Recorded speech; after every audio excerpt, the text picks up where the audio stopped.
नमस्कार दोस्तों आप लोगों को हमारा दिल से स्वागत है आपके अपने YouTube channel A to Z motivation express में।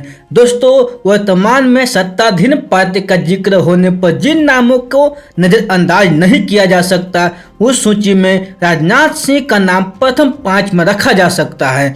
राजनीति में भी जनता दल के गठन से लेकर देश में बीजेपी के सशक्त सरकार बनने तक का सफर उन्होंने काफी नजदीक से देखा है और इसमें कोई शक नहीं कि उनका इसमें बहुत महत्वपूर्ण योगदान रहा है।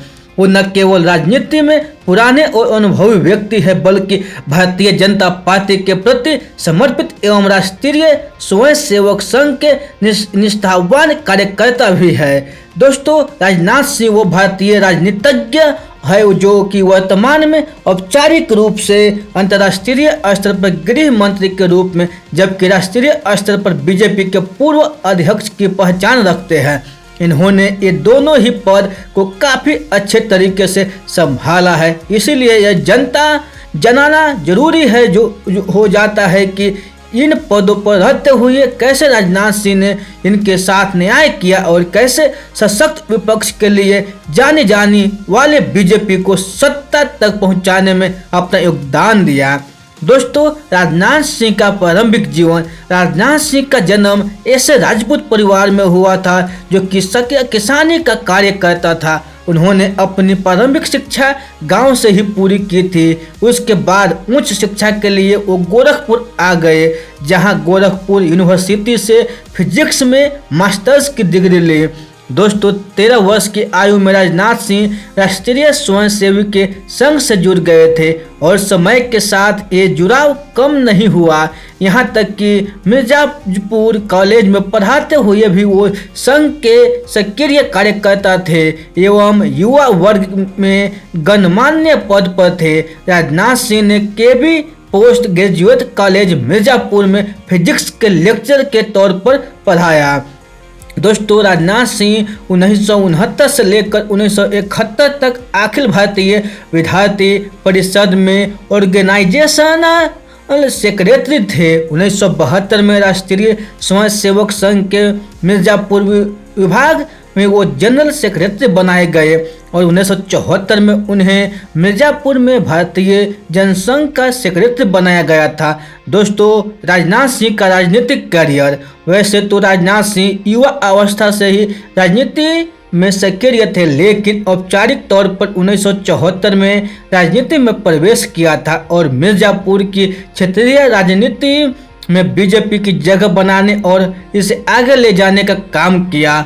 1975 में वो जनसंघ के जिला अध्यक्ष बन चुके थे और उस समय ही उन्होंने जेपी मूवमेंट के जिला संयोजक का काम भी संभाला। आपातकाल में अन्य जनसंघ के नेताओं की तरह राजनाथ सिंह ने भी जेल यात्रा की थी और 18 महीने कारावास में बिताए थे। भारत में आपातकाल के बाद 1977 में हुए चुनाव में राजनाथ सिंह उत्तर प्रदेश में MLA निर्वाचित हुए थे।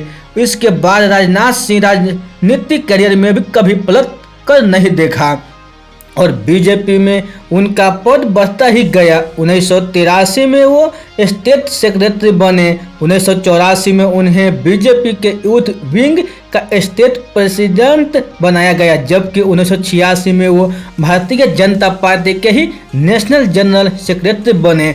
इसके बाद भी बीजेपी में उनकी पदोन्नति यही नहीं रुकी। 1988 में वो बीजेपी के नेशनल प्रेसिडेंट बनाए गए। 1988 में उत्तर प्रदेश में हुए विधान परिषद के सदस्य बने और 1991 एवं 1992 में उन्होंने उत्तर प्रदेश में ही शिक्षा मंत्री की भूमिका निभाई।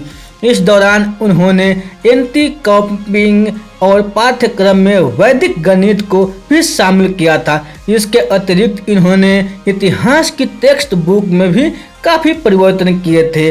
25 मार्च 1997 को राजनाथ सिंह ने भारतीय जनता पार्टी से जीत दर्ज करवाते हुए उत्तर प्रदेश के मुख्यमंत्री पद संभाला था। इसके बाद अगले कुछ वर्षों में उन्होंने प्रदेश में भारतीय जनता पार्टी को विस्तार दिया और समस्त राजनीतिक समस्याओं का हल निकाला।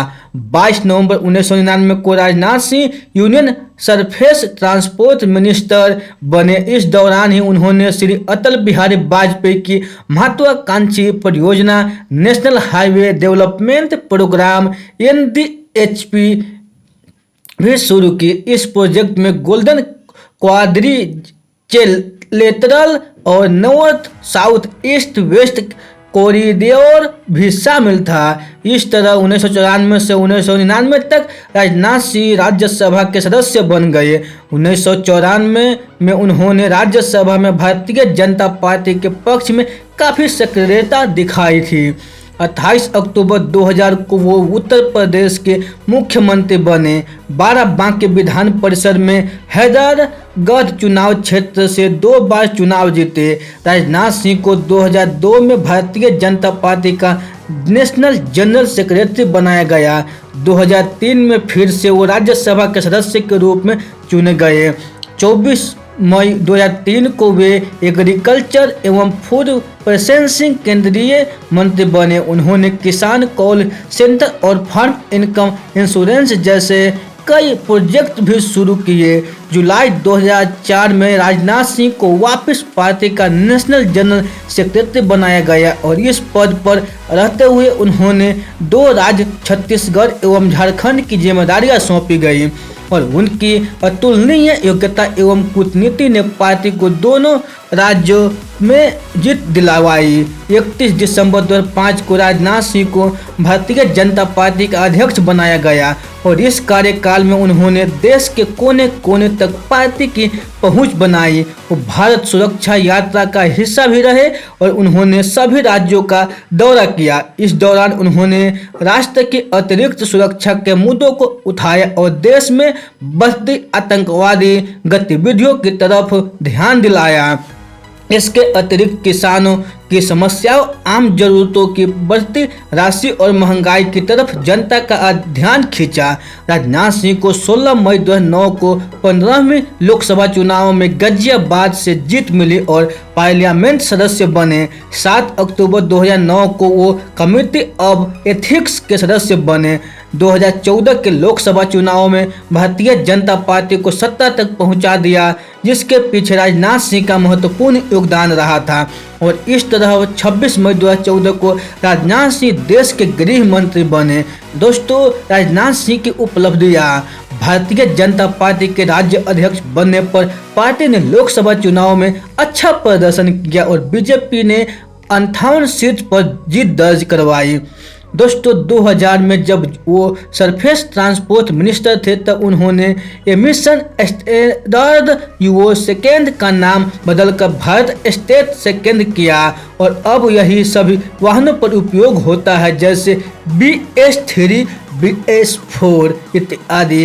राजनाथ सिंह ने कृषि मंत्री रहते हुए कृषि लोन में 14 से 18% से घटकर 8% तक किया। इन्होंने कृषि कमीशन शुरू किया और फार्म इनकम इंश्योरेंस स्कीम भी लॉन्च की। उत्तर प्रदेश के मुख्यमंत्री रहते हुए राजनाथ सिंह ने सरकारी नौकरियों में रिजर्वेशन फॉर्मेट को सही किया, जिससे पिछड़े वर्ग SC और OBC को पर्याप्त मौका एवं स्कोप मिल सके। भारतीय जनता पार्टी के प्रेसिडेंट के कार्यकाल के दौरान उन्होंने भारतीय जनता पार्टी शासित राज्यों में किसानों को लोन में 1% फैसिलिटी देने पर जोर दिया। दक्षिण में जहां क्षेत्रीय पार्टी और कांग्रेस का वर्चस्व ही रहा था, वहां उन्होंने भारतीय जनता पार्टी के लिए जगह बनाने के लिए भी काफ़ी प्रयास किया और इस पद पर रहते हुए उन्होंने 33% महिलाओं को पोस्ट देकर भारतीय जनता पार्टी के नाम पर एक नया रिकॉर्ड बनाया। भारतीय जनता युवा मोर्चा के नेशनल प्रेसिडेंट के तौर पर काम करते हुए इन्होंने एम्प्लॉयमेंट एड्स रीजन एवं रेमेडीज नाम का किताब भी लिखी। दोस्तों, राजनाथ सिंह से जुड़ी रोचक जानकारियां। भारतीय जनता पार्टी के अन्य हिंदी भाषी नेताओं के जैसे राजनाथ सिंह भी अंग्रेजी के उपयोग के खिलाफ है। उनका मानना है कि अंग्रेजी के उपयोग से युवा दिग्भ्रमित हो सकते हैं और पश्चिमी संस्कृति की तरफ आकर्षित होकर अपनी सभ्यता और संस्कृति को भूल सकते हैं। राजनाथ सिंह राम मंदिर मुद्दे पर किसी भी तरह का समझौता नहीं करना चाहते हैं। वह अयोध्या मामले को हिंदुओं का भावनाओं का ध्यान रखते हुए सुलझाना चाहते हैं। इस पर किसी तरह की राजनीति या दोहरे मापदंड नहीं रखना चाहते हैं। हालांकि दिसंबर 2018 में एक रैली को संबोधित करते हुए उन्होंने भीड़ ने यह नारा लगाकर असहज कर दिया था कि जो राम मंदिर बनवाएगा वो तो उसी को जाएगा। मंच पर उनके साथ उत्तर प्रदेश के तत्कालीन मुख्यमंत्री योगी आदित्यनाथ भी मौजूद थे।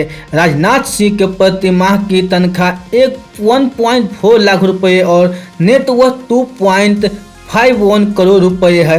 राजनाथ सिंह ने 2017 में अपने एक माह का वेतन आतंकवादियों से लड़ते हुए शहीद हुए जवानों के परिवार को दिया था और सोशल मीडिया में पर इसके लिए एक मुहिम भी चलाई थी। दोस्तों, राजनाथ सिंह से जुड़े विवाद।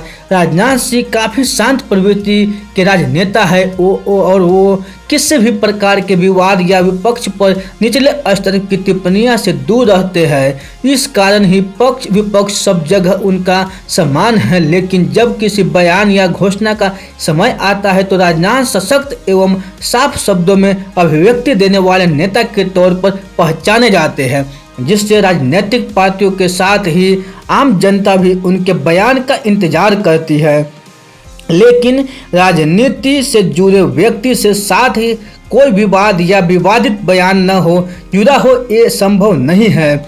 2014 में राजनाथ सिंह के बेटे पर अपने पद के कुछ राजनीतिक दुरुपयोग के लिए मोदी द्वारा फटकार लगाए जाने और कुछ चार्ज लगने की बात सामने आई थी। तब राजनाथ सिंह ने ये बयान दिया था कि मेरे और मेरे परिवार पर किसी तरह के चार्ज लगाने की अफवाह उड़ाई जा रही है। यदि ऐसा है तो उसका सबूत लाओ। सही सिद्ध हुआ तो मैं राजनीति छोड़ दूंगा। कांग्रेस नेता अजय माकन ने तब कहा था कि हम जानना चाहते हैं कि राजनाथ के पुत्र पर किस तरह के चार्ज लगे हैं, जिसके कारण राजनाथ सिंह राजनीति तक छोड़ने की बात कर रहे हैं। अक्टूबर 2018 में राजनाथ सिंह ने अपने भाषण में एक जगह मी टू शब्द का उपयोग किया था, जिसके लिए भी उनकी काफ़ी आलोचना की गई थी। मी टू अभियान वो अभियान है जो दुनिया भर में उन महिलाओं द्वारा चलाया जा रहा है जो जीवन में किसी भी मोड़ पर शारीरिक शोषण का शिकार हुई थी। हालांकि राजनाथ सिंह का संदर्भ काफ़ी अलग था।